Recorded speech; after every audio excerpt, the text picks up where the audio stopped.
wabarakatuh. Bagi yang beragama non-Islam, saya ucapkan salam sejahtera dan bahagia.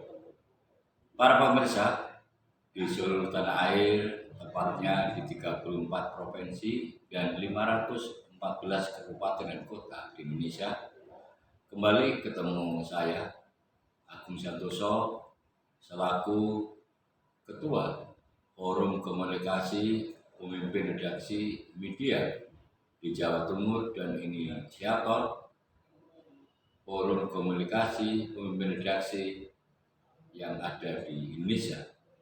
Para pemirsa yang saya cintai dan saya banggakan, kali ini saya berada di Museum Pers Nasional, tepatnya di Kota Solo.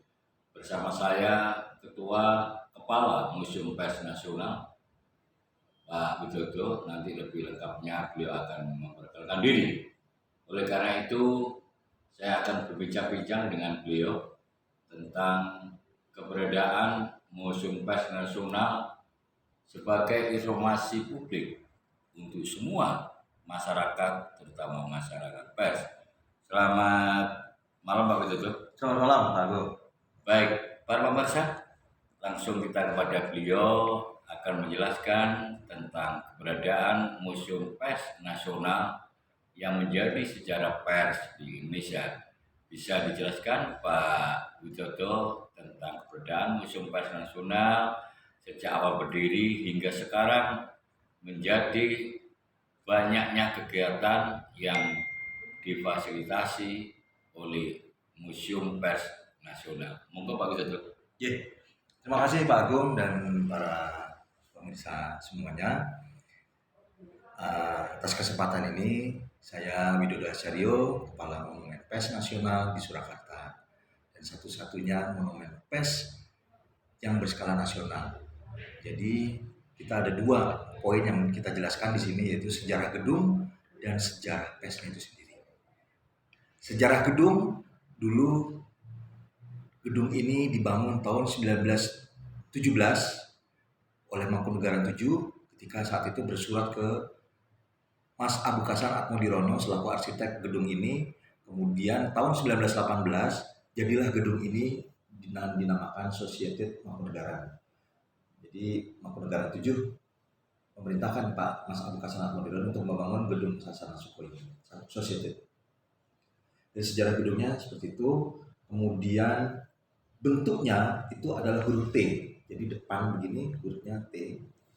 Huruf T. Di tahun 50 itu ada perubahan penambahan sisi kanan kiri, jadi bentuknya jadi kotak. Dari sejarah gedungnya seperti itu.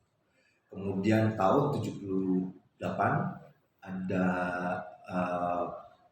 pembangunan pemugaran besar-besaran di Monumen Pers karena terkait dengan pelaksanaan peresmian oleh Bapak Presiden Soeharto pada saat itu. Itu dari sejarah hidupnya. Kemudian dari sejarah persnya itu sendiri, bahwa Mangkunegaran VII merupakan tokoh pers juga di Surakarta saat itu. Beliau itu adalah seperti punya kerja di salah satu koran yang ada di Solo, lupa Dharmakundo atau apa. Jadi beliau adalah tokoh pers juga. Oleh sebab itu didirikanlah gedung ini, tapi dalam kaitannya sebagai gedung serbaguna, digunakan untuk seperti pesta-pesta, gedung-gedung pesta pada saat zaman Belanda, kerajaan. Jadi kalau ada pesta, semua berketempatan di gedung ini. Itu dari sisi sejarahnya seperti itu. Kemudian di tahun 1933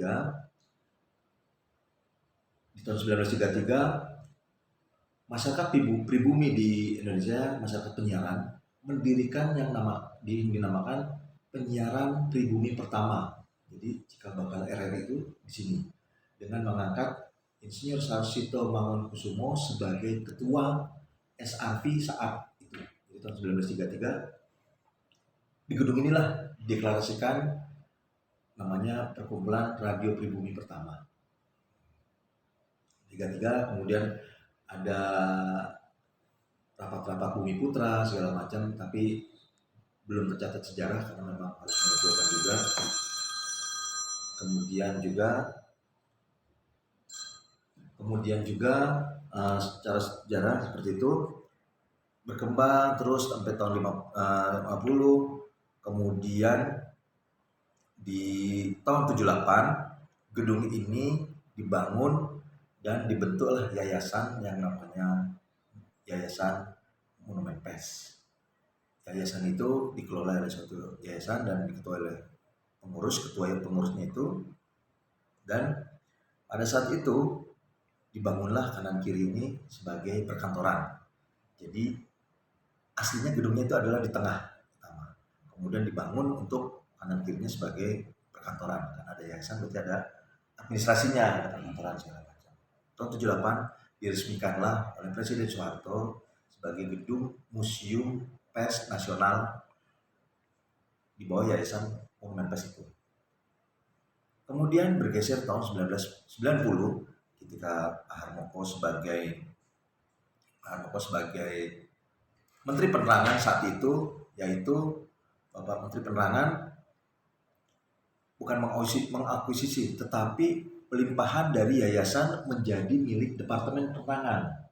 Nah, milik Departemen Penerangan inilah yang cikal bakal menjadi milik Kementerian Kominfo. Jadi dari Departemen Penerangan, kemudian juga dari Departemen Kominfo, kemudian juga jadi Kementerian Kominfo. Nah, seperti itu. Jadi sekarang kita bisa saksikan sendiri tahun 2019 dan tahun 2020 kita melaksanakan revitalisasi fisik gedung ini menjadi lebih kekinian. Karena selama ini dianggapnya gedung ini hanya gedung gelap, suram, dan masyarakat tidak tahu ini apa. Padahal dari sinilah sejarah perjuangan bangsa Indonesia itu ada. Peran PES itu dari sini. Sebab itu 2019 dan 2020 kita melaksanakan revitalisasi gedung, tata ruang, tata pamer segala macam yang tadinya kondisinya itu visual biasa sekarang menjadi digital. Contoh misalnya kalau bisa lihat ada radio kambing, dulu ada kambingnya 2 di depan radionya. Menampak suasana seperti patung yang agak menyenangkan, tapi sekarang dirubah menjadi bentuk tab. Pakai tab kita melihat ada augmented reality-nya, kelihatan ada kambingnya, ada yang bisa dipencet ada ininya. Kemudian juga ada peta penyebaran PES di Indonesia, misalnya koran di seluruh Indonesia itu ada. Ketika pencet provinsi akan keluar. Contoh misalnya Provinsi Jawa Tengah akan ada keluar koran Suara Merdeka, Kedaulatan Rakyat, Solo.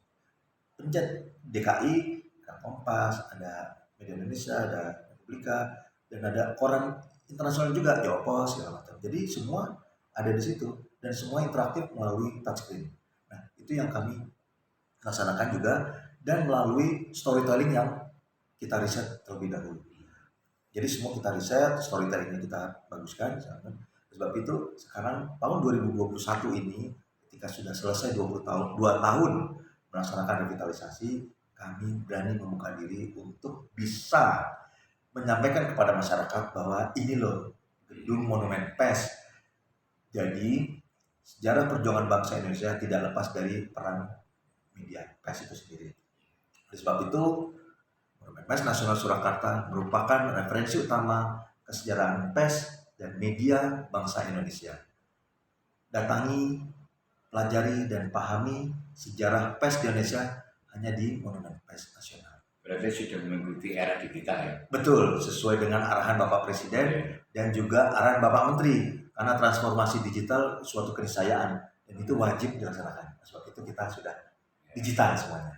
Demikian Pak Agung. Ya. Para pemirsa, demikian yang diberikan penjelasan oleh beliau Bapak Widodo selaku Kepala Museum PES Nasional yang ada di Surakarta, dan tentu ini milik kita semua di seluruh masyarakat Indonesia. Marilah kita berkunjung ke Museum PES, ke masyarakat PES, sehingga kita benar-benar tahu sejarah PES. Sampai di sini pemirsa, kita akan ketemu pada kesempatan yang lain. tetap bersama Museum Pers Nasional yang ada di Surakarta. Terima kasih. Wassalamualaikum warahmatullahi wabarakatuh.